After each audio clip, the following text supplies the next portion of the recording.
Sabay-sabay natin alamin ang mga kaganapan na nangyayari sa ating bansa.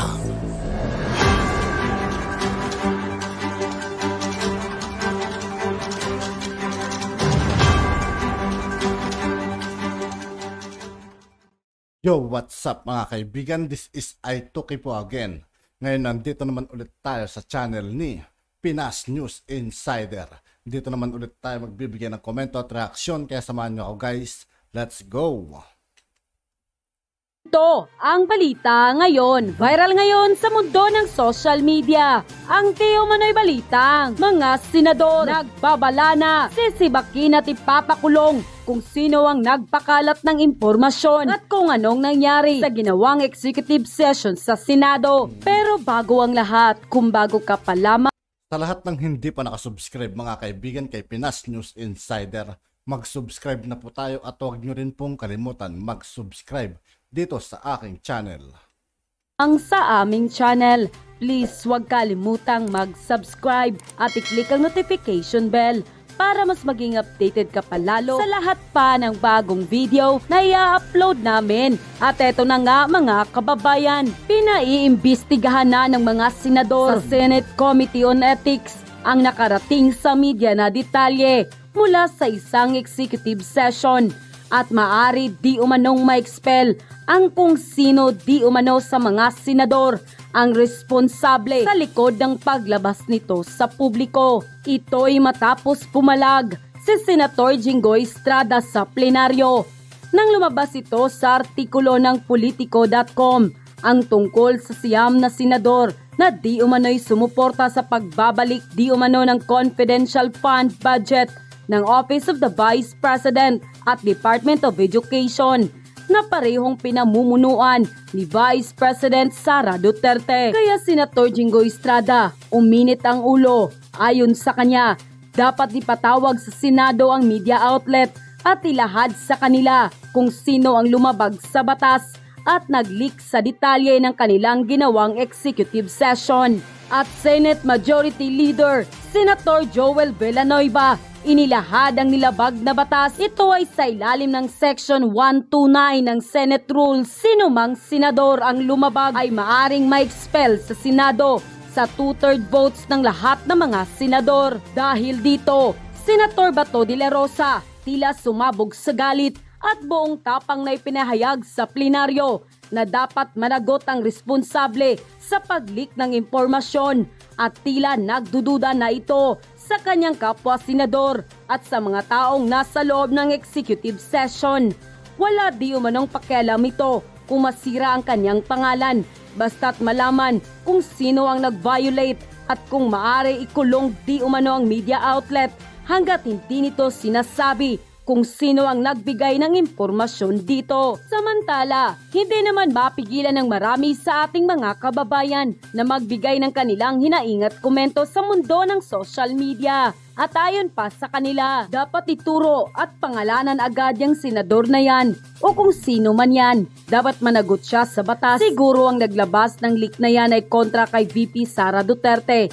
May pinaplano talaga sila para lang masira ang unit team at matanggal siguro si VP Sara. Kung sino man yan, paniguradong kampi yan sa mga dilawang pink. Dapat matanggal na agad yan at managot sa batas. Ituro mo na Senator Bato ang traidor dyan para malaman na ng taong bayan. Kaya masisira ang Senado dahil hindi nyo pinangalanan. Huwag nang paimbestigahan dahil alam nyo na kung sino yan. Huwag kayong matakot, ilantad nyo ang katotohanan sa publiko at magkaalaman na. Dapat ding ipasara at managot ang media na nagpalabas ng mga balita na yan para wag nang pamarisan pa ng iba. Managot na ang dapat managot at matanggal ang dapat matanggal.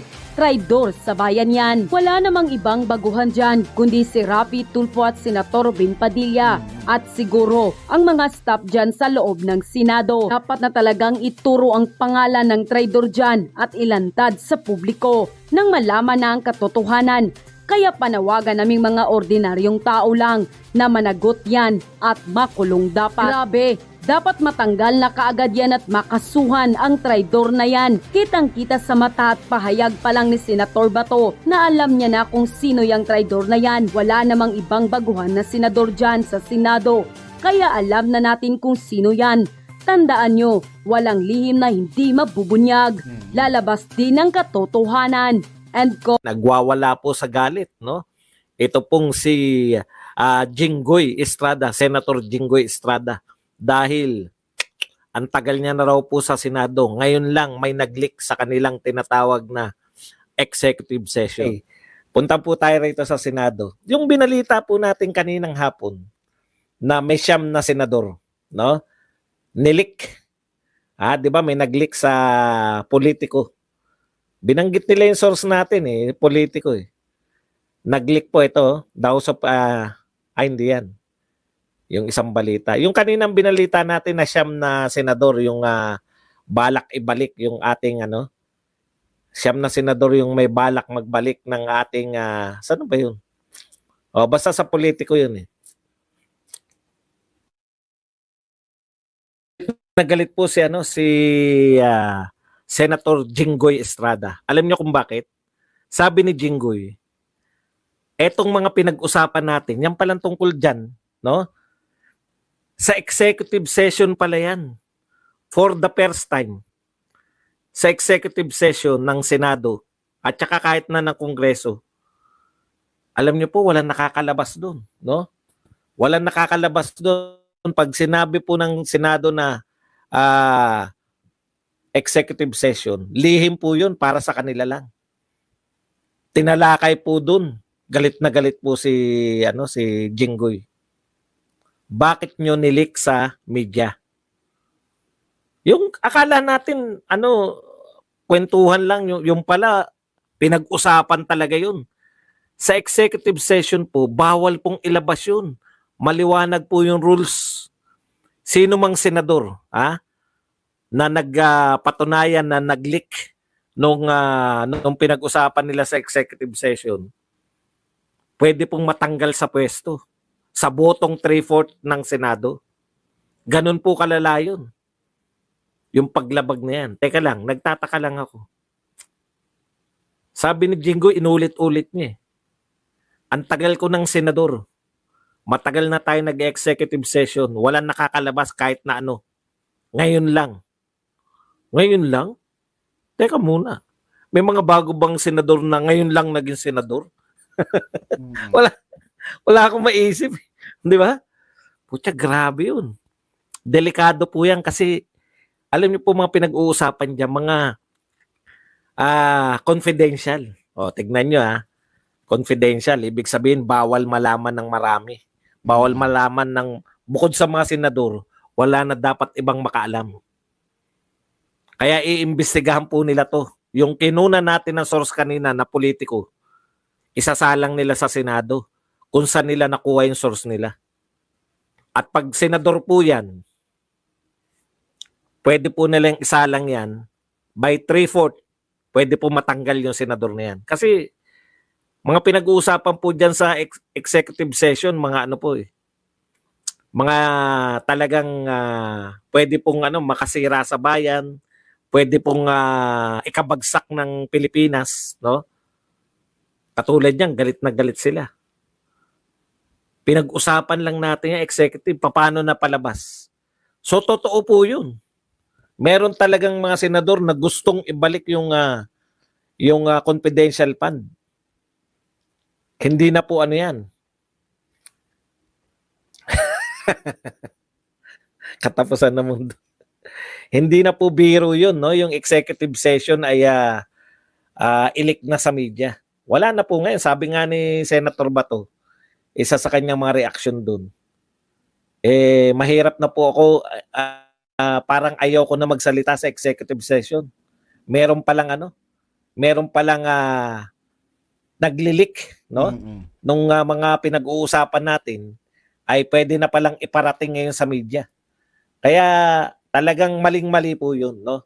Kasi marami po sa executive session pag yung mga delikado po, yung pag nalaman ng kalaban maaari pong ikabagsak ng Pilipinas. Pucha, doon po pinag-uusapan. Kaya mga humihingi, teka lang po, executive session na lang po. Doon ko po sasabihin ng lahat. Yung pala, pwede na nyong ilik. Hindi po pwede yun. No? Anong uri na ng Senado? Ayan po. Tapos parang ano lang si Subiri, parang clueless siya kung ano yung gagawin. Dapat magalit siya, mas galit pa si Jinggoy. Iba nasa isip ni Subiri kung paano kung paano siya susunod na. Anyways, mukhang yung pag-asa natin na mawala, mabalik yung confidential fund, hindi natin alam kasi kung yun na yun, kung siyam lang di ba? Kasi kung may iba pa, dapat sinabi na Kaya hindi po natin wala na pong tiwala sila sa isa't isa. Isa po sa kanila naghudas. Pwedeng isa, pwedeng dalawa. Hindi na natin alam. Pero delikado po yun. Traidor pala. Mas malupit po yun. No? Traidorin mo yung kapwa mo senador. Kaya, ano na ba nangyayari sa ano na nangyayari sa atin ngayon? Okay. Bagamat gumaganda yung politika, ito po, yung nagbigay po ng reaksyon si Pangulong Duterte doon po sa bumitaw sa tungkulin na si PDP congressman. Ano na nga pangalan, Gonzales, no? Ito po ang sinabi ni Pangulong Duterte. I respect his decision to go out of the party and I would encourage those who are not in tune with us or hindi nyo nagustuhan, you're always welcome to go out. Pakinggan nyo po itong mga sinasabi ni Pangulong Duterte. Even if I remain to be the only one in PDP, okay lang sa akin. Wala namang problema. Even if ako na lang ang maiwan sa PDP sa buong Pilipinas, okay na ako. Wala akong dynamics dyan. Yan po. No?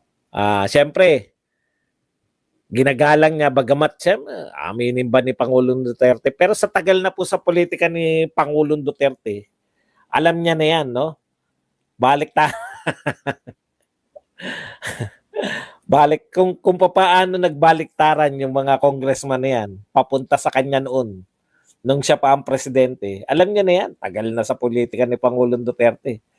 Siyempre magbabaliktaran naman yan papunta sa bagong mga presidente. Okay, pero alam niyo po, maganda po, pumapabor po sa atin, no? Basta magkaso lang sila na magkaso. Napakahina po ng kaso ni Castro. Ayan, kay Ryan Locte. Boss, ano po yung nag-leak? Sorry po, di nakikinig. Kanina kasi may binalita tayo na may siyam na senador so far yung balak ibalik yung confidential fund ng BP Sara. No? Binanggit natin kanina. Yung pala, ito ay pinag-usapan nila sa executive session, yung sila-sila lang mga senador. Pag executive session po, bawal pong ilabas yun. No? Ang point dito, gusto nilang ibalik yung kaya lang ayaw nilang mauna sa media. No? Ibig sabihin pag nagbotohan na, hindi ma-preempt ng mga atake ng media katulad niyan. Nabalita na ngayon sa media na gusto nilang ibalik yung confidential fund. Siyempre atake na naman yung media sa kanila. Yung iba sa kanila, ang gusto nila yung malaman ng media nakapagbotohan na sila. Kumbaga yan, confidential po yun. Pati po yung mga for and against, yung mga pabor po. Bakit nga naman nalaman ng media yun kung wala nag-leak? Samantalang para sa kanila lang dapat yun.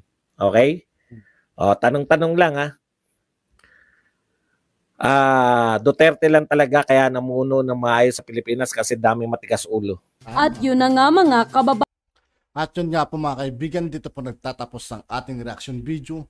Muli ako po si I2K ng Sundalo ng Dunggalo at 811. Maraming salamat sa patuloy na pagsuporta. Peace out.